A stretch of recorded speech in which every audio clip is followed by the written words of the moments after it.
called as Karma Bhumi. Karma Bhumi means there we have to do action. Nobody can say, I don't want to perform any action. I just want to be. Even breathing is an action, eating is an action, sleeping is an action. Therefore, it's not possible for anyone to say that I just don't want to do anything over here. Because even if you don't want to do, the very nature of your body is such that it will do. It will eat food, it will digest food, then you have to take it out, then you have to breathe. All these actions, the blood is flowing, heart is beating, lungs are respirating, skin or things are turning into from tight to loose, the bones are growing. All these are actions only. So therefore, it's not possible for anybody to escape action. But there are two types of actions. One are involuntary actions and others are voluntary actions. Involuntary actions are which? Heart beating, or your stomach digesting the food, or your lungs oxygenating the blood, or your body growing, cells multiplying, you are becoming tall from small boy to a man to an old man. These are involuntary actions. They'll happen whether you want it or you don't want it. You can't stop them. Nor you can do them.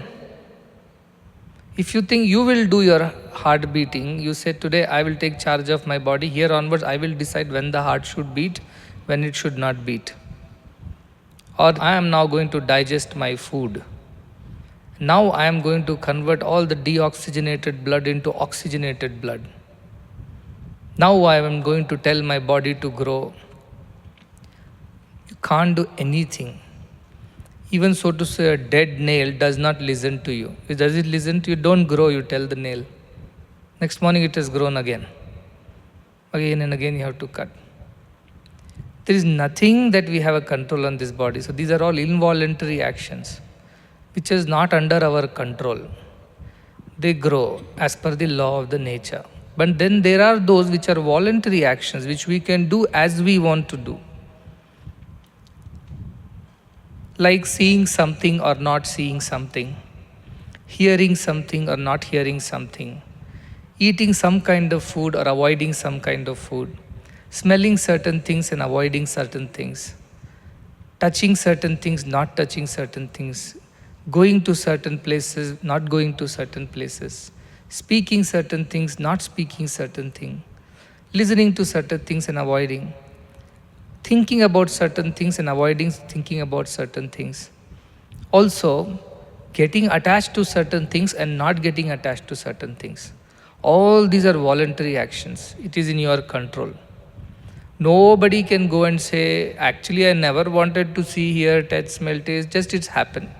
Why? Because it's all involuntarily, it happened as if. That is why Arjuna asks Krishna, so much Bhagavad Gita you have taught me. But one thing I realize, Atha kena prayuktoyam papam charati purushaha anichannapi varshneya baladiva niyojitaha. He says, by what reason does man commit sins? Even though he does not want to commit, yet as if forced to commit. Why does it happen?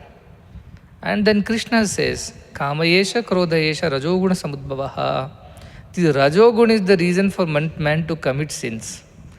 This thought of selfishness, self-interest, ambitions, desires, to prove something, to become better than others. These kind of thoughts drive man to commit all the sins. So tamasic people don't commit too much sins because they are only bothered about the involuntary actions. Food should come so that I can eat, because body needs food, that's about it. And the basic things of life. But this kama yesha krodha yesha, this kama and krodha are the ones which are rajasic qualities, and these are the ones which make people commit sins, is what Krishna says. And both are born out of rajoguna samudbhavaha. And mahashana mahapapma, he says these are of the nature. Mahashana means insatiable, desires are insatiable. And mahapapma make you commit sins. So this desire and anger are like the twins who will make you commit sins, and they're insatiable. Etad vidhi vairinam. These are the two biggest enemies of yours, Krishna says. These two you keep under check. Your desires and the anger that comes out of not having been able to fulfill those desires. But even the idea, it should be this way, my way, as I want, as I like, these are also desires. These are not the physical desires of eating, sleeping, tasting, smelling, touching, moving, all that. But these are desires of the mind. I should be recognized, I should be praised, and if I have made a policy or a rule, the whole organization must follow. Whether there is a head or tail to that policy, nobody cares. I have said it, that's it. So these kind of ego-based desires are also there. So there is a dehabhimana desires, and there is manobhimana desires, the desires of the mind, power, authority, recognition, fame. These are also desires which are very dangerous. You may find people who are not very involved in physical this thing. They wear simple clothes, eat simple food, sleep on time, wake up on time, go about doing their seva. But their minds are not free from desires. Their individuality, I, that mind part of the desire also is kama, krodha only. So generally kama is considered as something which is to do with physical body. No. It's all originating from mind only. Manomulam. So one has to keep a check on both. That is when one can slowly withdraw and be able to lead a better life. So physically desisting from or absenting from engaging with the senses, like yesterday we so much emphasis was on horses and the senses and the sense pleasures. Today I am emphasizing on the thought that even if you have withdrawn all your senses and sitting in a cold cave, yet in your mind there is one thought going on. All the people should recognize me as a great yogi. Hundreds of years down the line, I should be remembered as somebody who did so much of sadhana, contributed so much to the society, wrote so many books and scriptures. People should read and repeat and glorify me. Even that desire is a desire. And that is very, very sticky desire. And therefore we have to always keep an eye on where our horses are going, where this mind is taking us. We have to be very, very careful or watchful all the time. And our buddhi is the only hope and only help we have. If buddhi listens to the Atman, if buddhi also has gone bad, it doesn't care what we say. It has gone durbuddhi or tamo buddhi, rajo buddhi. Then what will happen? It will only spoil the mind. Mind will spoil the horses. Everything is spoiled. And your journey will be a misery. You will not know how to proceed. In fact, you will be going in the wrong road. That is worse.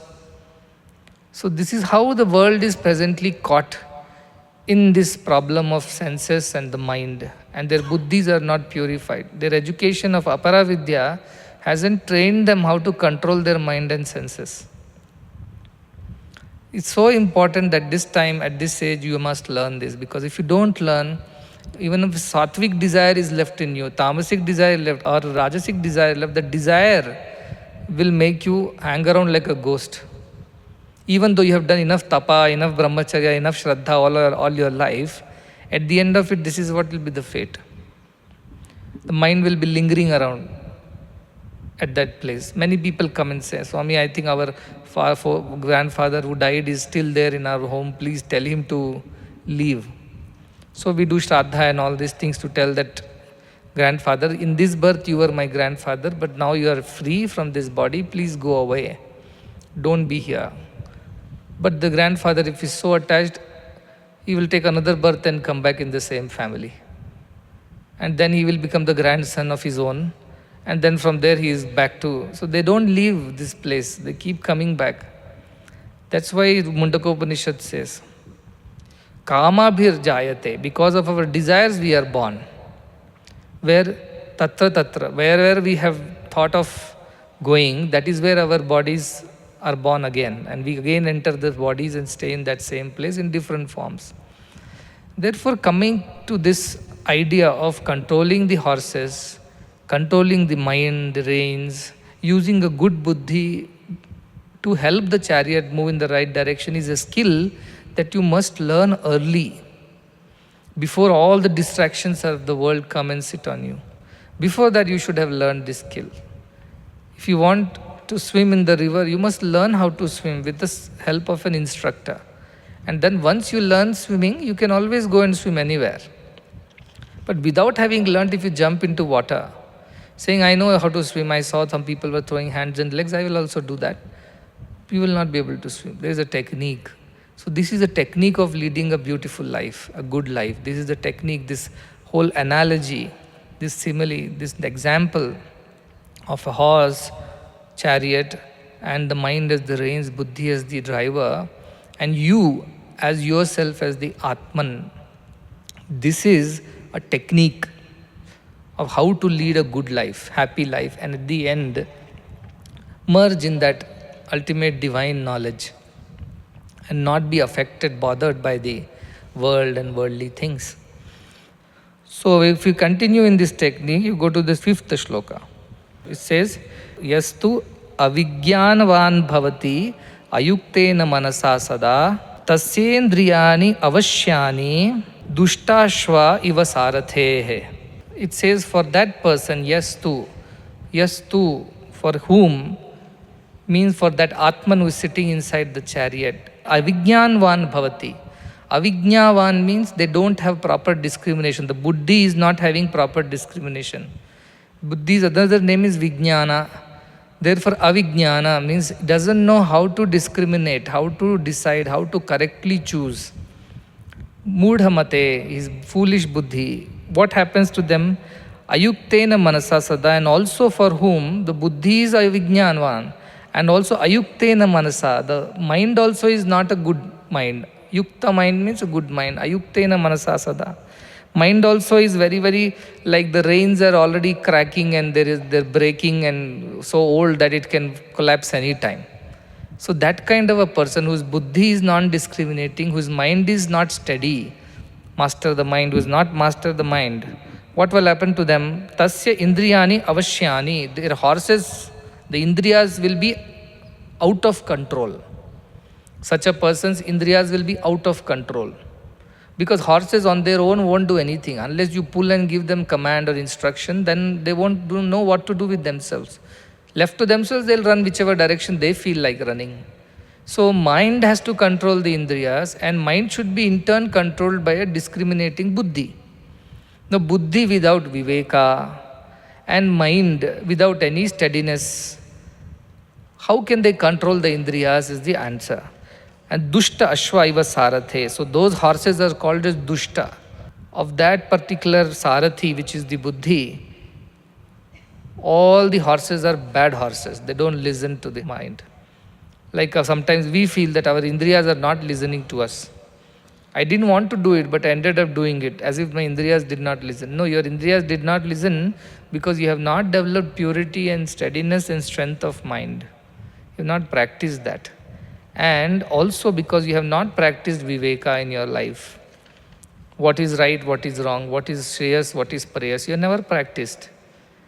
Therefore, neither your buddhi has discrimination, nor your mind has any strength. So your indriyas naturally are on their own, out of control. And that is the precise reason why you will meet with ruin. So it's quite simple to understand. We have already heard all these things. The sixth one. Now it's the other way around.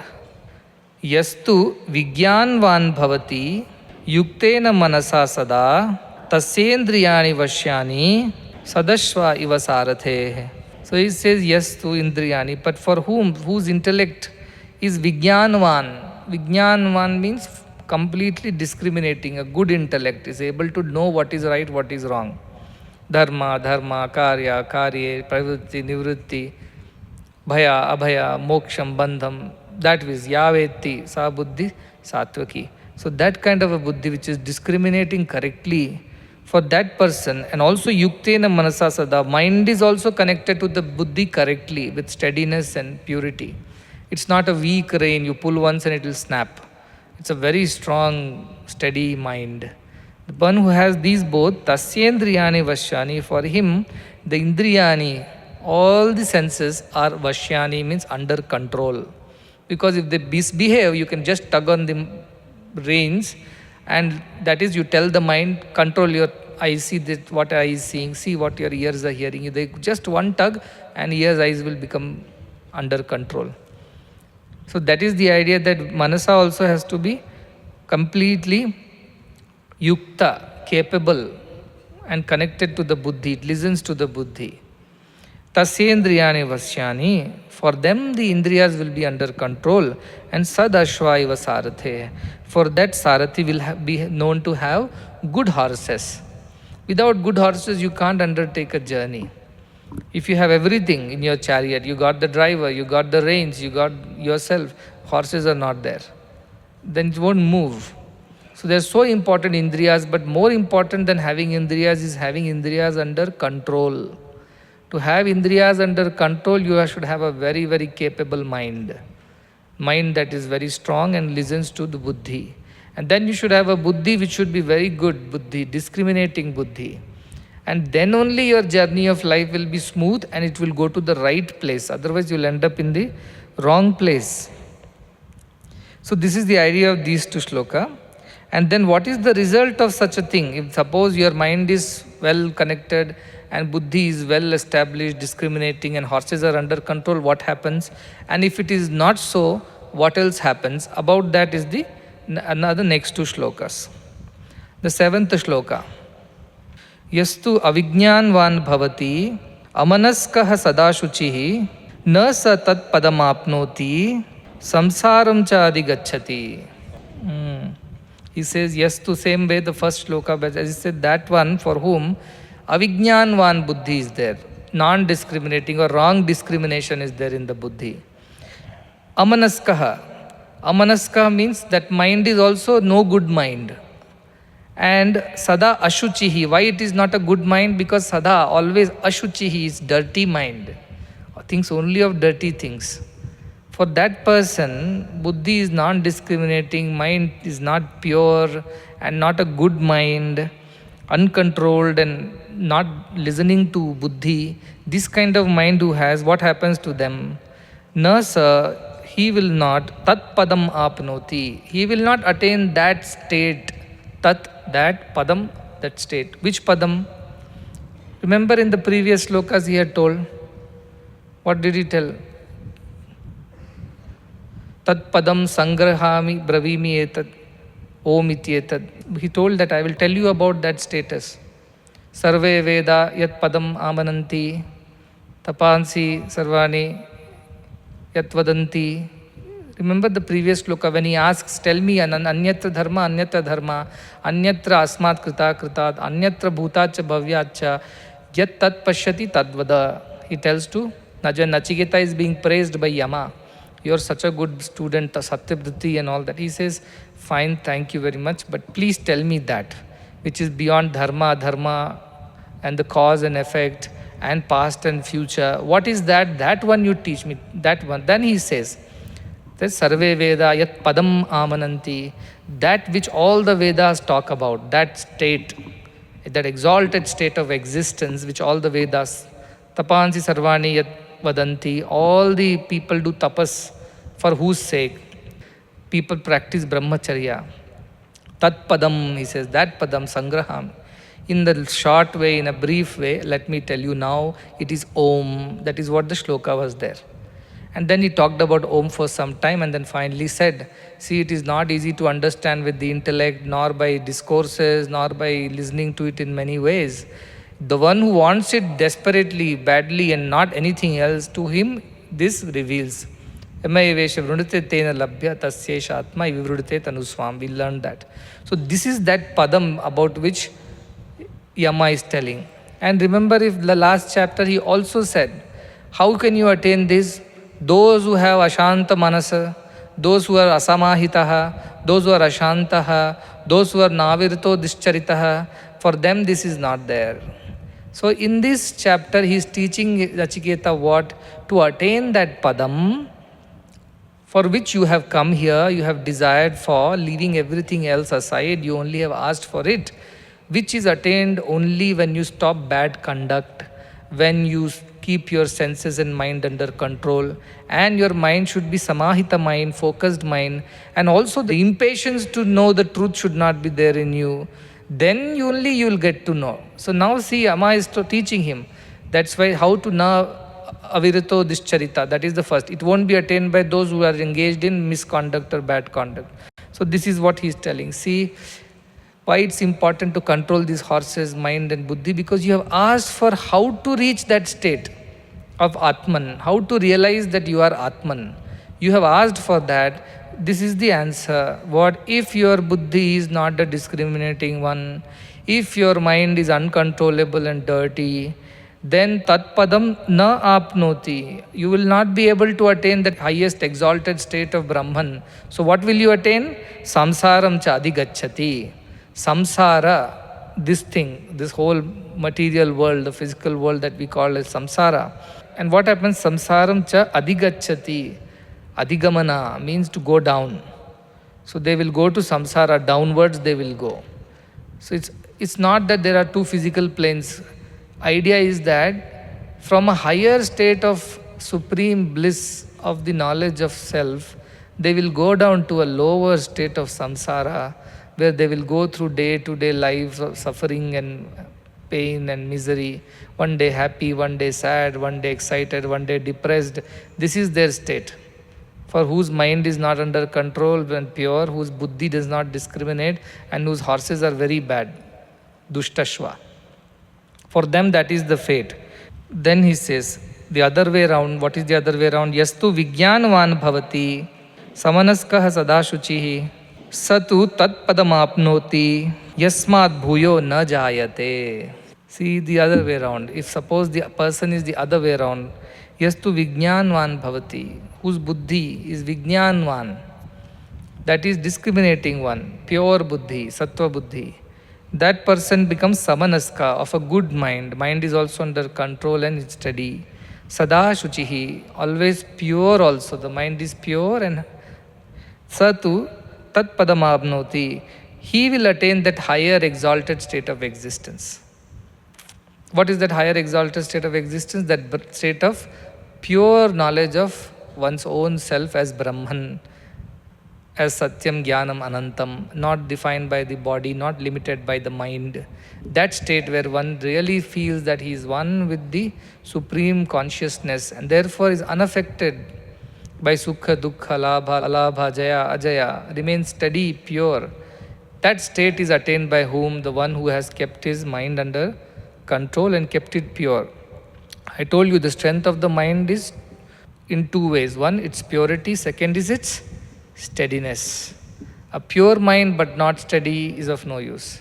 A steady mind but not pure is also of no use. A pure mind which is not steady is useless. Very good mind, but one moment he cannot focus on anything, cannot do anything because mind is so always scattered. It jumps like monkey. But very good boy, means no harm to anyone, doesn't carry any hatred or ill feelings for anyone. But unfortunately, his mind cannot focus on anything. Anything you teach, he forgets. What is the use of all that goodness? The other part of the mind is steadiness, very focused mind, very sharp mind, but impure mind. This is why I always tell, ability without nobility is dangerous.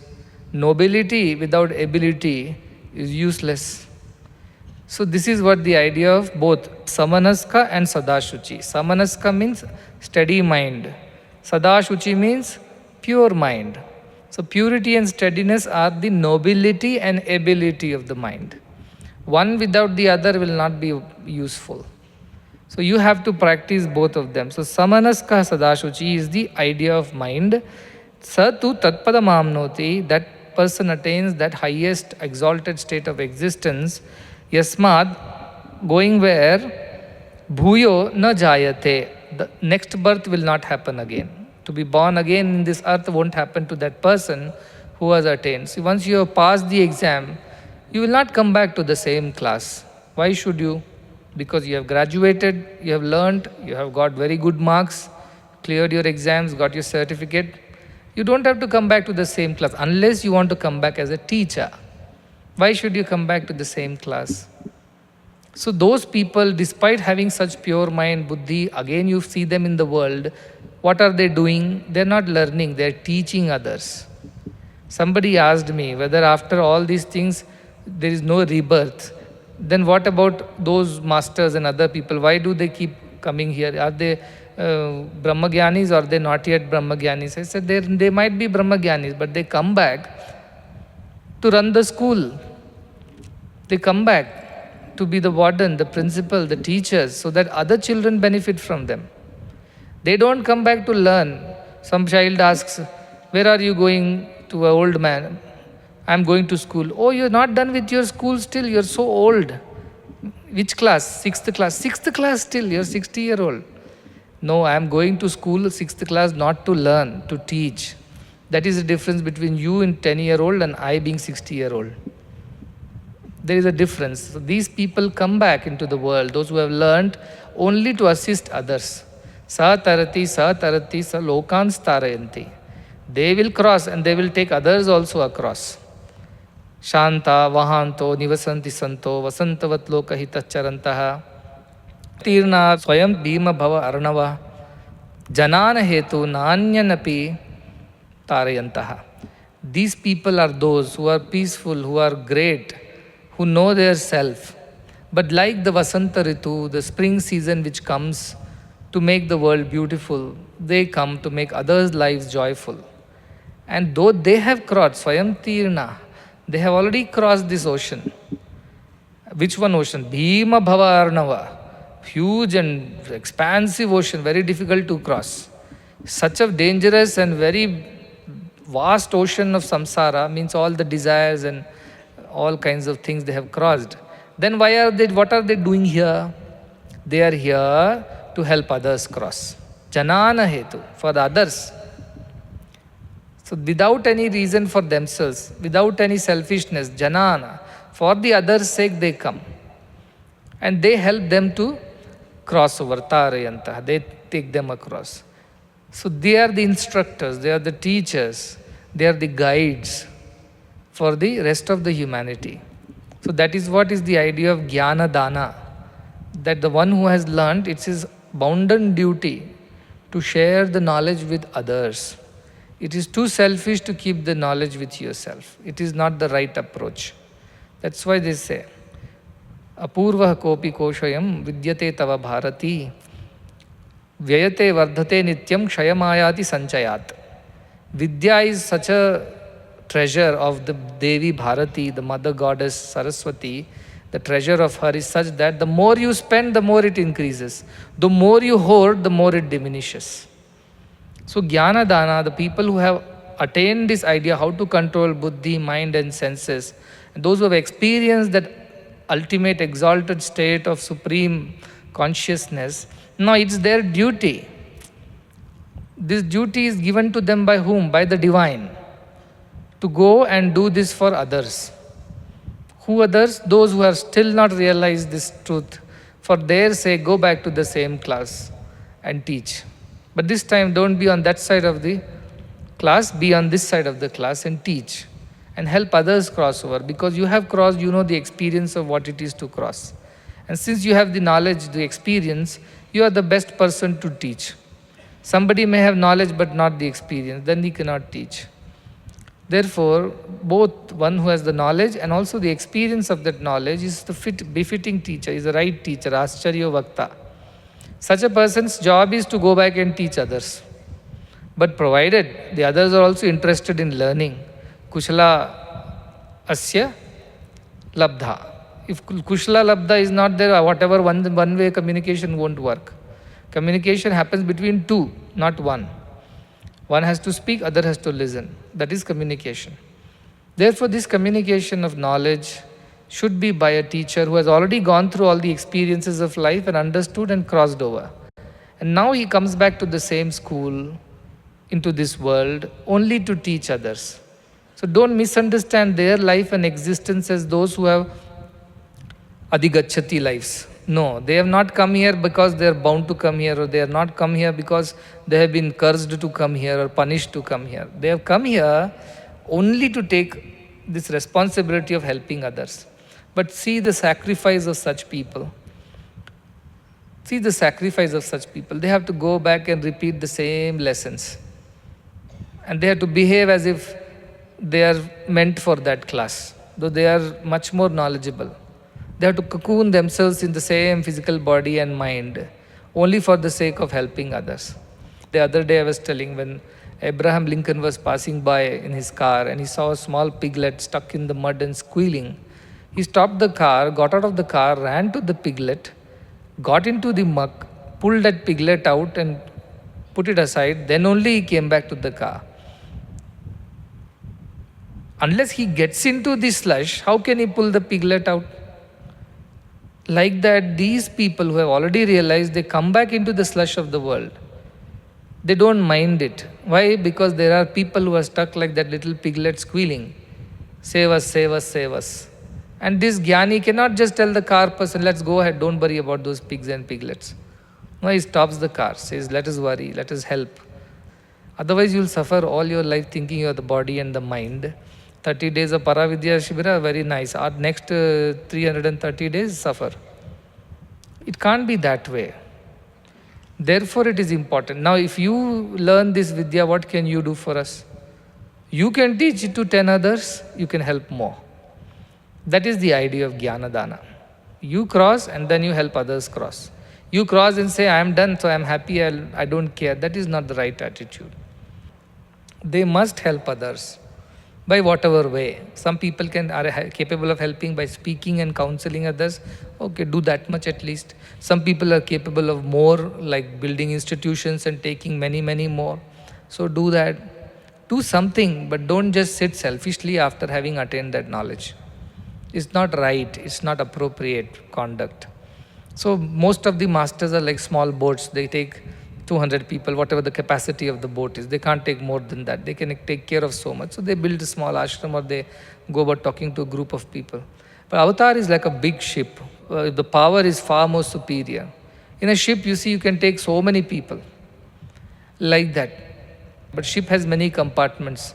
4th class, 3rd class, 2nd class, 1st class. Arti, Artharti, Jignasu, Jnani compartments are there. You decide which compartment you want to go and sit in. You will be taken care of, provided you surrender to the God in whichever way. Arti, going and stretching hand in front of others, come and stretch in front of God, that is still better. Artharti, always desiring for this thing, thinking for oneself, okay, desire for others' sake, samasta loka, that is also better. Jignasu, who want to know the truth of life and not interested in the worldly matters, please come, you also have a place. And Jnanis, who realize who they are so that they can help, they also can come. All of them can come, but provided is that what kind of journey do you want to undertake? So avatar is capable of taking lots of people across. However, the quality of your journey depends on you, not on the ship. Whether you are an Arti, Artharti, Jignasu, Jnani, based on that you will understand the knowledge.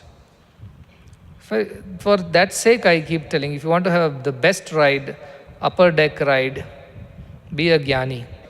But if you don't have that kind of idea, only if you're worried about your stomach, then you will be put into 4th class compartment where the kitchen is. Sit and cook and eat there. Because that's all you're interested in. You will never have a beautiful view of the ocean. You will never enjoy the breeze of the sea. You will never enjoy the wonderful scenarios of sunrise and sunsets. You will never enjoy. So you will not fully enjoy the mission of an avatar if you are an Arti, Artharti. Only if you are a Jnani will you really, really understand the heart of an avatar, heart of a guru, and that's when you truly enjoy the Vidya. So the quality of your experience with an avatar, with a guru, it is not dependent on the guru, it is dependent on you, based on your level of evolution, your thought process, your desires and ideas. So this person will not be born again because such a person has attained the exalted state of Brahman. The 9th one, Vijnana Sarathi Astu Manah Pragrahavan Naraha Sodhvanah Paramapnoti Tad Vishnoha Paramam Padam. Vijnana Sarathi Yastu, whose Sarathi is Vijnana, means complete discrimination, correct discrimination, knows good over bad and chooses God over the world. And manah pragrahavan naraha, the mind is the good rain which is controlled, which is very steady. So advanaha, here itself, now itself, you don't have to wait for it to happen some other point in time. If you have done this immediately, advanaha paramapnoti, he attains it here, what? Paramapadam. That highest exalted state of supreme consciousness is attained by that person here itself, because he has kept his buddhi discriminating and mind steady and pure. This person attains that Paramapadam. And what is that Padam? They say Tat Vishnoha Paramam Padam, he says. Vishnoha means not a Vishnu Bhagavan with 4 hands and chakra, gada. If you go to Vaishnava Sampradaya, you will see what you have to attain at the end. You have to see Vishnu in everything. Vasudevam Sarvamiti. You should see Vishnu in everything. But Vishnu means Vyapta. That which is all pervading is called Vishnu. Like the space is also called Vishnu. Because space is everywhere in everything. Within an atom there is space, and you take it all the way, expand it to the whole of the expanse of the universe, there is Vishnu there also. Everything is Vishnu. So that kind of idea this person attains, that I am not just this limitedness of the body, this finiteness of the mind. I am the infinite awareness, consciousness, Brahman itself. This idea comes to whom? The person who has realized this Paramapadam. And when it happens, the moment he controls his mind and discriminates with his buddhi, he attains it. So what is the obstruction between you realizing your true self? Your mind and your buddhi. Don't blame the senses. Senses have no power without the energy that is provided by you. Means if you control, if you put the little check on the mind, the senses will be under control. The senses have been given for a certain purpose. The eyes are those which only see God in everything and everyone as God. Head is that which always bows down. Namaskara. To whom? To God in everyone. The hands are those which are worshipping God. How? Work is worship. Yat karoshi yadashnasi yat juhoshi dadasi yat tapasyasi tu kaunteya tad kurushva madarpanam. This is the worship of the hands. Whatever you eat, whatever you receive, whatever you give, whatever you aspire for, everything you do it for my sake only. So these are the reasons why hands have been given. Feet have been given so it will walk towards God, not away from it. Ears have been given to listen to God's glory. Tongue has been given to chant God's name. This is the idea of why these senses have been given in the first place. We misuse it, is our problem. What is knife's fault if you use it to kill somebody? Knife has not decided to kill, you decided to kill. You cannot blame, knife is too sharp, that's why he got killed. I just wanted to give him a small scratch, but then what to do? Knife was too sharp. No, you did the mistake. So mind did the mistake. Mind is uncontrolled. It is not able to control the senses. Buddhi is non-discriminating. Therefore, Buddhi is not able to tell the mind what is right, what is wrong. And therefore, all the problems in life. It's as simple as that. Don't blame anybody for your problems in life. That is the biggest lie that you are telling yourself. That you are miserable because of somebody else is the biggest lie you tell. It's very easy to blame it on others and feel nice. Oh, that is because of them it has happened like this. I was always being good. No. Somewhere the mistake lies with you. But if you do deep analysis, you'll find out that mistakes lie with you and not with the others. So if you do that and keep your mind steady and buddhi discriminating, your horses are under control and you attain that Tad Vishnoha Paramam Padam, the highest Padam you are able to attain here itself, now itself.